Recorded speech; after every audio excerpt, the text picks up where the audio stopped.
Howdy, howdy. I'm supposed to send you another video, answer some questions, and I'm going to do my best.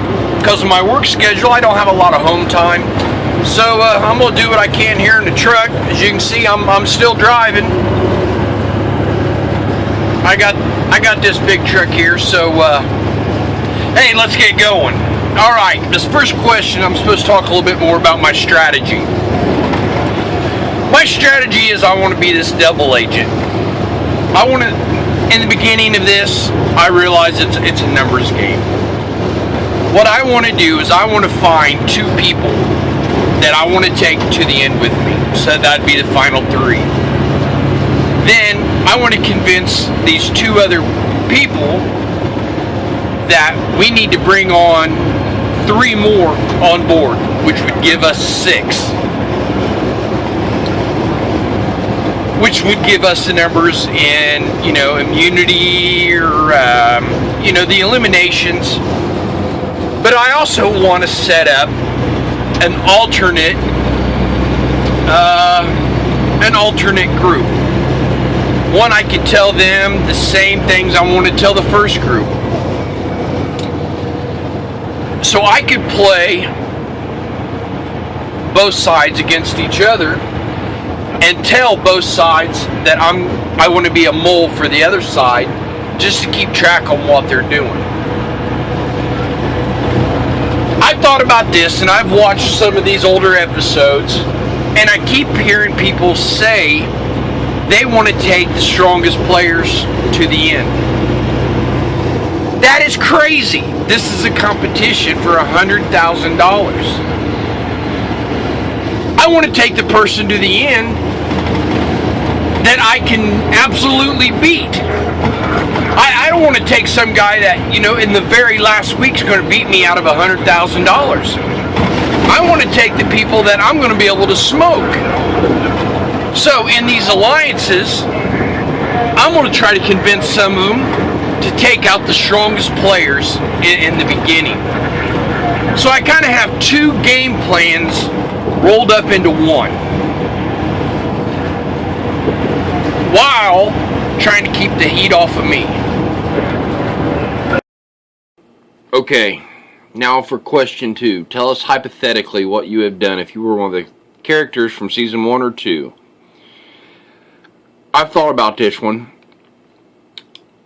and I went back and I watched almost every episode. And I had the same answer for several of the characters. And I believe what my answer would be is they told the truth too often. Hey, are you going to vote this person out? Or are you going to stay with us and our strategy and vote the women out? Or, you tell the people what you want them to believe. Say, hey, are you still going to stay with us and vote this person out? Well, yeah, that's the plan. Let's get rid of them. And then when time comes for the elimination, boom, you put them out the door. So that falls for several of the characters, and you do what you got to do to win. If you got to lie, if you got to deceive, it's a game. It's about the money. It's not about friendship. It's not about, you have to have a minute amount of trust for some people in there, because you have to have people along with you in the beginning. I understand that. You have to get people to like you. So you play the game, and you do what you can to get by. But sometimes you have to deceive people, and I believe that would be my answer. That would be my hypothetical answer, that you have to deceive people to get through. Alright, let's move on to the next question. Question 3. How would I get somebody on my own team who everybody likes eliminated? Well, a game like this is all about manipulation. And for the most part, people are pretty easily manipulated. People want to believe the things that you say. People want to believe the things that you do. You could use that to your advantage. You want to call it lie, cheat, whatnot, you can. But part of manipulation is also being able to read people.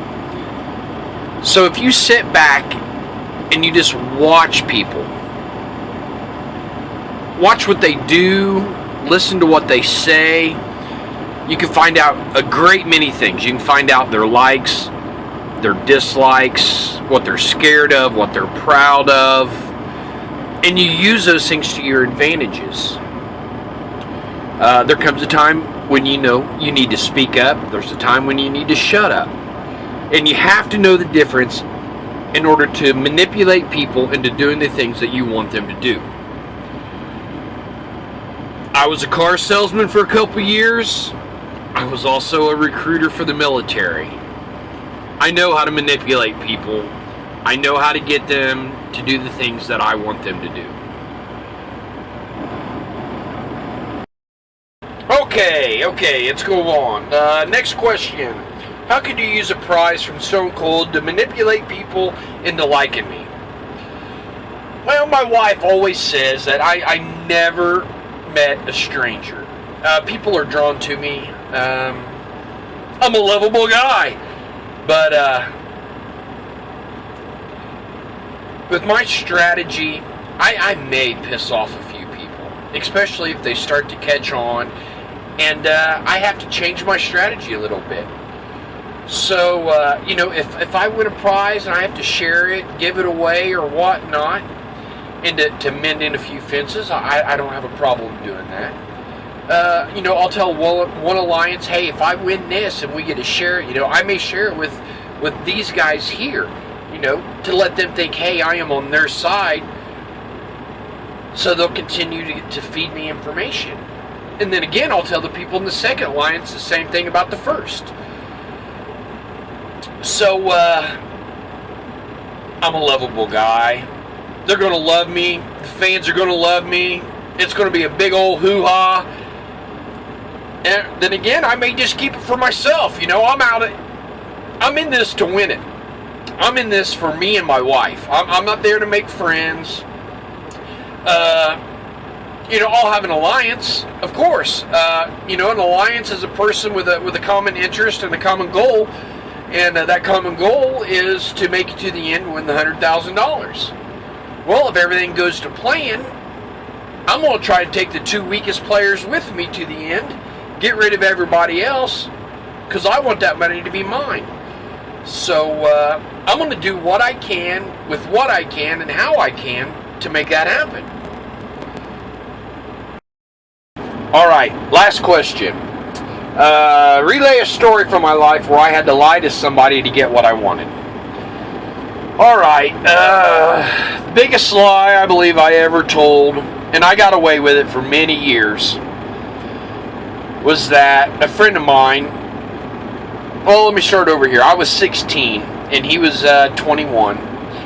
My buddy went out of town, and I went to his house, and I took his birth certificate, found his Social Security card and one of his old pay stubs, and I went out of town to another little town about 30 miles away, just drove through, found just a random address, and I went to that town's license branch. I had a state-issued ID with my picture and all of his information. So I was a 16-year-old with a state-issued ID that said I was 21. I used this for several years, buying alcohol, the liquor stores, went to the bars. Keep in mind, my father is a retired police officer. And I ended up getting a couple tickets. Instead of giving him my driver's license, I pulled out that fake ID. So, they ended up starting to summon him because the tickets were in his name. He started asking questions about this, and I had to lie through my teeth. No, man, I don't know what the hell you're talking about. You weren't even in town when when it says these tickets were issued. And I had that ID till I was about 19. I was in a bar, and one of my dad's buddies from the police department came into the bar, knew I wasn't 21, and he walked right up to me, and he was like, "Hey, Fuller, how'd you get in here?" It's like, "Well, I came in, they checked my ID, and they let me in." And he goes, "Well, let me see this ID." And I reluctantly showed him, and but he was a pretty cool guy. He was like, "You know what? Get your ass out of here, and don't ever do this again." And he says, "I'm not going to tell your dad about it, but I'm going to keep an eye on you from now on." So that was probably one of the biggest lies. I had to lie to the state to get to the ID, lie to my buddy about his birth certificate, his Social Security card.